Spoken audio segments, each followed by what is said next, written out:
Zo'r gap ekan, qarang. Yo'qmi? Ba'zi hayotdagi moddiy narsalarni erishgunizcha uni juda qiymatli sanaysiz-ku, lekin erishganingizdan keyin sizning nazarda qiymati tushib ketadi. Arzimas narsaga aylanadi, e'tiborsiz narsaga aylanadi.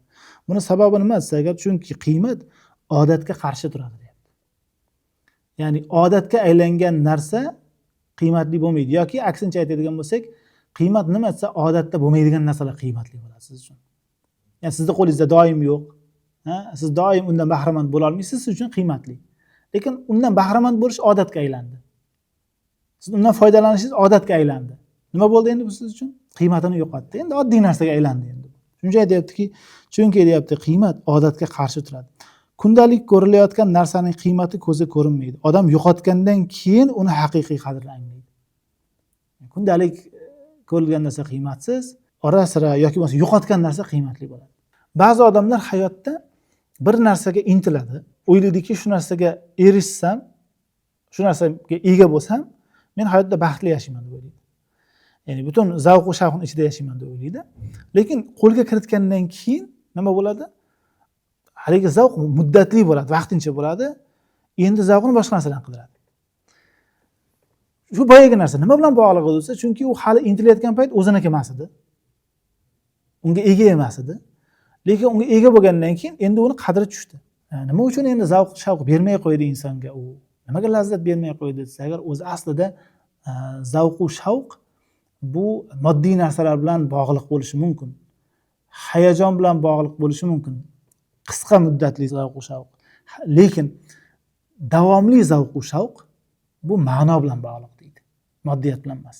Bu nima degani? Masalan deylik, bir inson mashina, telefon, kerak bo'lsa bir sevib qolgan qizi, oila qurdi, boshqa qildi. Boya aytayapmiz-ku, bu narsalar nima qiladi?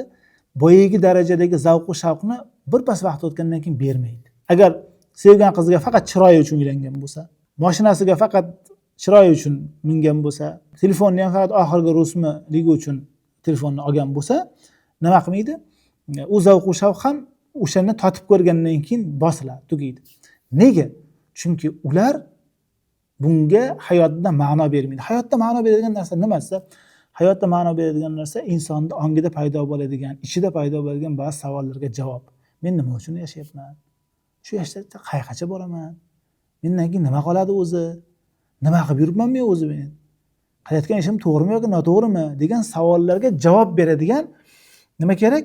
Narsa kerak insonga davomiy zavq berish uchun.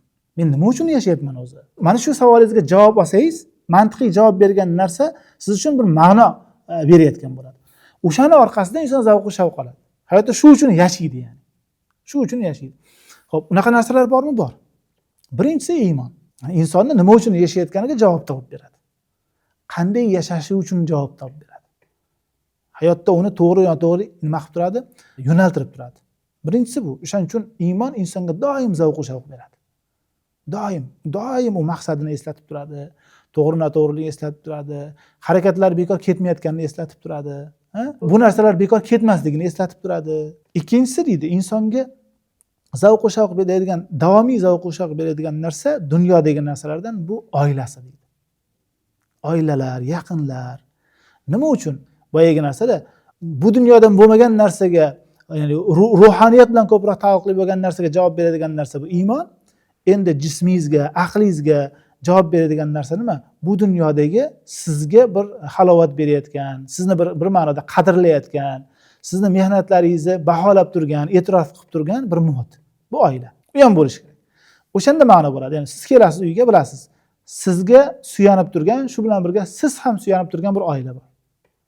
Sizni qilayotgan mehnatlaringizni e'tirof qilib turgan, bunga rahmat aytib turgan biri bor. Ertaga mana shu mehnatlaringizni siz uchun qaytarishi mumkin bo'lgan, qisman bo'lsa ham xizmati bilan, rahmati bilan kim bor? Farzandlaringiz bor. Mana shu narsa sizga ma'no beradi. Shu uchun harakat qilasiz. Shu uchun doim bundan zavq olasiz. Bu zavq o'sha mashinaning o'zida yo'q, telefonda yo'q, xurloqalarda yo'q. Chunki bu savollarga javob bermaydi u. Bitta mashina oldingiz, keyinchi bundan yaxshisi yana bormikan, yana bo'larmikan deb qidirasiz. Bundan yaxshi mashina qidirasiz, bundan yaxshi telefonda olasiz. Mana iPhone'da misolda aytilyapti-ku. Biri chiqqanda ham wow edi masalan.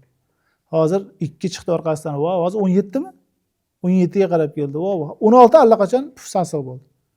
Zavq bermay qo'ydi. 17 ni olib zavq olaman deb o'ylaydi. Hayajon beradi, lekin zavq bermaydi. Inson shuni bilib olish kerak. O'zi uchun hamma hayajon beradigan narsa u ma'no beradi degani emas. Ba'zi narsalar oniy, lahzalik bo'ladi. Hayajonni beradi, birpasdan keyin oddiy narsaga aylanadi. O'shaning uchun hayotda o'zingiz uchun hayajon beradigan narsadan ko'ra ma'no beradigan narsani izlang. U narsani qattiq ushlang, lozim tuting, uni rioyasini qiling. Siz ham ularni qadrlang.